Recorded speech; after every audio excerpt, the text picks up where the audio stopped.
Assalamualaikum warahmatullahi wabarakatuh. Halo teman-teman semua, perkenalkan saya Siti Nazarina dengan NIM 20018043, Program Studi Sistem Informasi Universitas Malikus Saleh. Pada kesempatan ini saya akan menyampaikan materi yang berjudul besarnya adalah kecerdasan bisnis. Penghormatan saya kepada Bapak Angga Pratama selaku dosen pengampu mata kuliah Kecerdasan Bisnis 01. Adapun poin yang akan saya bahas di sini, yang pertama, kecerdasan bisnis atau inteligensi bisnis. Yang kedua, komponen inteligensi bisnis. Ketiga, ITL. Keempat, Pentaho Data Integration. Langsung saja yang pertama yaitu pengenalan kecerdasan bisnis. Kecerdasan bisnis atau business intelligence adalah suatu ilmu yang mendukung pengambilan keputusan pada organisasi bisnis. Tujuan utamanya adalah menyediakan akses interaktif terhadap data, memungkinkan manipulasi data, dan memberi manajer kemampuan untuk melakukan analisis bisnis. Menurut para ahli ada dari Robert Half dan Versailles. Yang dari Robert Half yaitu business intelligence mempunyai peran yang membuat hasil analisa pada sebuah bisnis agar dapat dijadikan rujukan perusahaan dalam bekerja sama dengan staf lain. Sedangkan menurut Versailles, business intelligence adalah set model matematika dan metodologi analisis yang mengeksploitasi data yang berguna untuk proses pengambilan informasi serta keputusan kompleks. Sejarah pada tahun 1958 menggunakan istilah intelijensi bisnis.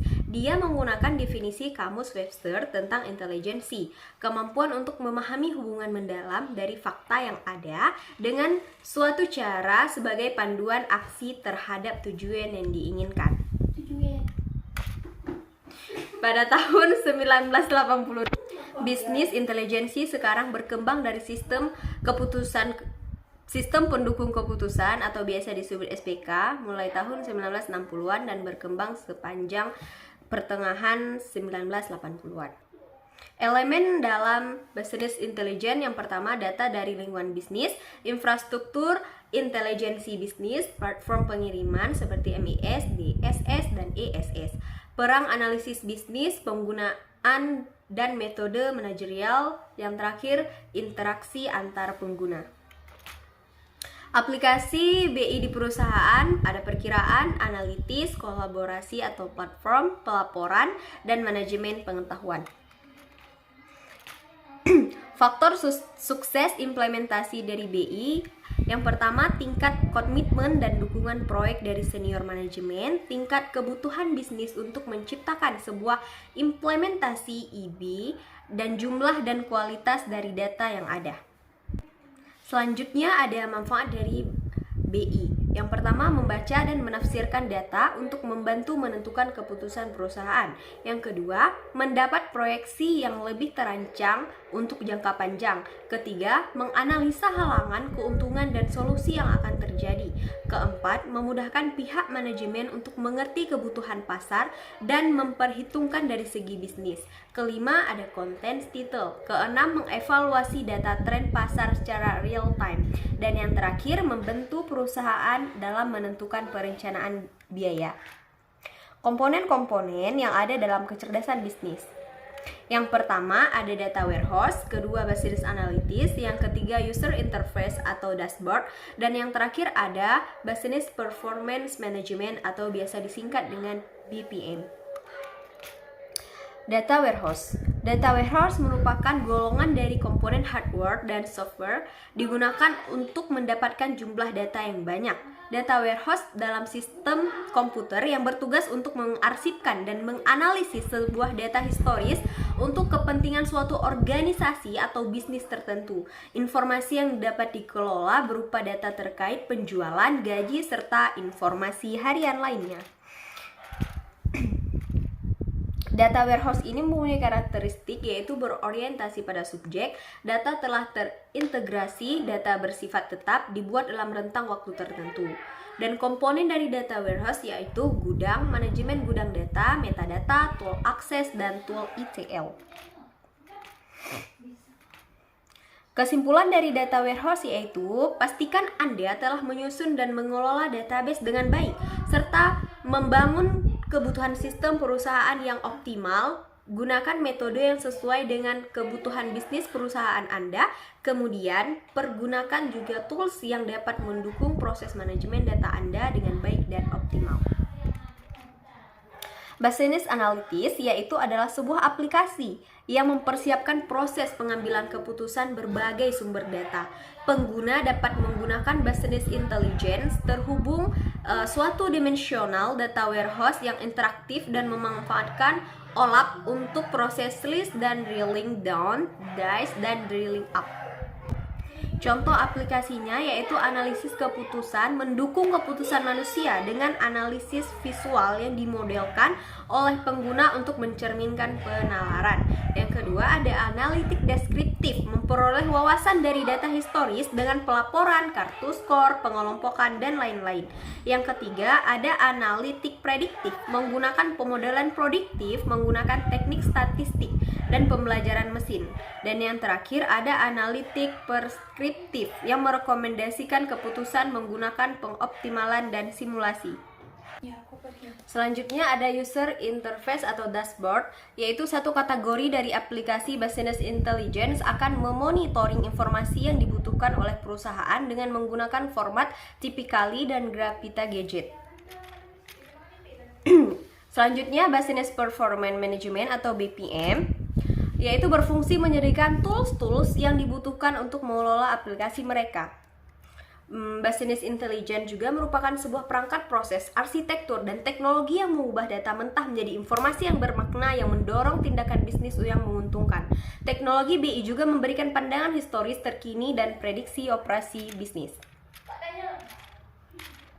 Jenis-jenis elemen dalam intelligent business yaitu ada dari data lingkungan bisnis, data yang perlu diintegrasikan dan diorganisasikan sehingga dapat dianalisis. Yang ketiga, perangkat analisis bisnis yaitu alat perangkat lunak yang digunakan untuk menganalisis data. Yang keempat, ada pengguna dan metode manajerial yaitu tujuan bisnis strategis dan menentukan bagaimana kemajuan yang akan diukur. Kesimpulannya yaitu yang pertama, BI adalah serangkaian proses, arsitektur, dan teknologi yang mengubah data mentah menjadi informasi yang lebih bermakna. Yang kedua, sistem BI akan membantu bisnis untuk mengidentifikasi tren pasar dan menemukan masalah bisnis yang perlu ditangani dalam kurun waktu tertentu. Yang ketiga, teknologi BI dapat digunakan oleh seorang data analis, ahli IT, pengguna bisnis, dan kepala perusahaan. Yang keempat, sistem BI membantu organisasi meningkatkan visibilitas, produktivitas, dan memperbaiki akuntabilitas. Dan yang kelima, kelebihan dari BI adalah proses memakan waktu karena komplikasinya.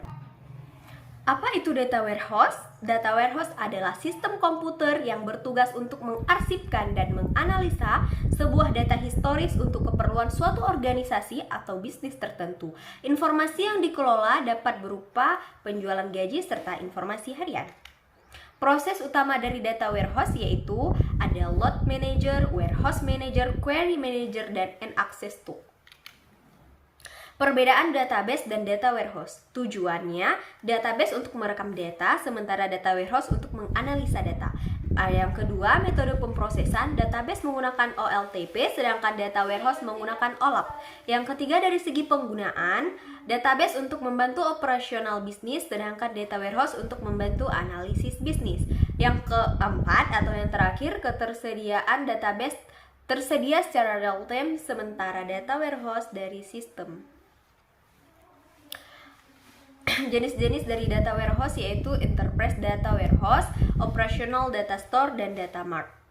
Manfaat dan fungsinya dimulai dari manfaat yang menawarkan kecepatan, ketersediaan, kualitas, dan konsisten, mendukung business intelligence, hemat biaya, dan meningkatkan kecepatan, serta dapat membuat prediksi dengan percaya diri. Sedangkan dari fungsinya membantu mengambil keputusan secara mudah dan cepat dalam mengakses data, menciptakan konsistensi data, menyediakan historical intelligence. Karakteristik data warehouse berorientasi pada subjek, data telah terintegrasi, data bersifat tetap, dan dibuat dalam rentang waktu. Kelebihan dari data warehouse sendiri yaitu sumber pengambilan keputusan yang tepat, menyajikan berbagai data dari masa depan, menyajikan informasi yang konsisten untuk semua pihak, memberikan akses data yang cepat, menghemat waktu analisis data, menyajikan data riwayat dalam kapasitas yang besar. Sedangkan kekurangan dari data warehouse yaitu tidak cocok pada data yang tidak terstruktur, proses penyusunan agak sulit, proses perubahan data juga agak sulit, butuh lebih banyak sumber daya untuk implementasi data, ruang lingkup sering meningkat, dan dapat ketinggalan dari data terbaru yang relatif cepat. Selanjutnya ada extract, transform, load atau sering disingkat dengan ETL, yaitu proses integrasi data dalam menggabungkan data dari berbagai sumber ke dalam satu penyimpanan yang konsisten dan dimuat ke dalam gudang atau sistem yang lain. Cara kerja ETL ada 3, yang pertama ekstraksi data, yang kedua transformasi, dan yang ketiga loading. Tujuan dari ETL sendiri adalah mengumpulkan, menyaring, mengolah, dan menggabungkan data yang relevan dari berbagai sumber yang disimpan ke dalam data warehouse. ETL juga dapat digunakan untuk mengintegrasikan data. Selanjutnya ada Pentaho Data Integration atau biasa disingkat dengan PDI atau KITL, adalah software dari Pentaho yang dapat digunakan untuk proses ETL, yaitu extraction, transformation, dan loading, yang digunakan untuk migrasi data, membersihkan data, loading dari file ke database atau sebaliknya dalam volume yang besar. Selanjutnya ada KITL, yaitu aplikasi ekstrak, transformasi, dan load yang sering disebut dengan ETL. Aplikasi ini merupakan salah satu bagian dari aplikasi BI atau Pentaho Data. Selanjutnya ada SPOON yang merupakan Integration Development Environment yang berupa Graphical User Interface. Ia digunakan untuk merancang, mengeksekusi, menyenting, dan menjalankan job dan transformation. Selanjutnya ada PAN adalah Command Line Tool yang khusus digunakan untuk menjalankan dan mengeksekusi file transformasi yang berekstensi KTR. Selanjutnya ada Kitchen adalah Command Line Tool yang khusus digunakan untuk menjalankan job. Umumnya dijalankan pada saat otomatisasi terjadwal, dipaketkan dengan nama file pan.bat dan pen.sh. Sekian pemaparan materi dari saya. Jika ada kesalahan, saya mohon maaf. Semoga dapat dipahami oleh teman-teman semuanya. Saya akhiri, wabillahi taufik wal hidayah. Assalamualaikum warahmatullahi wabarakatuh. Bye-bye.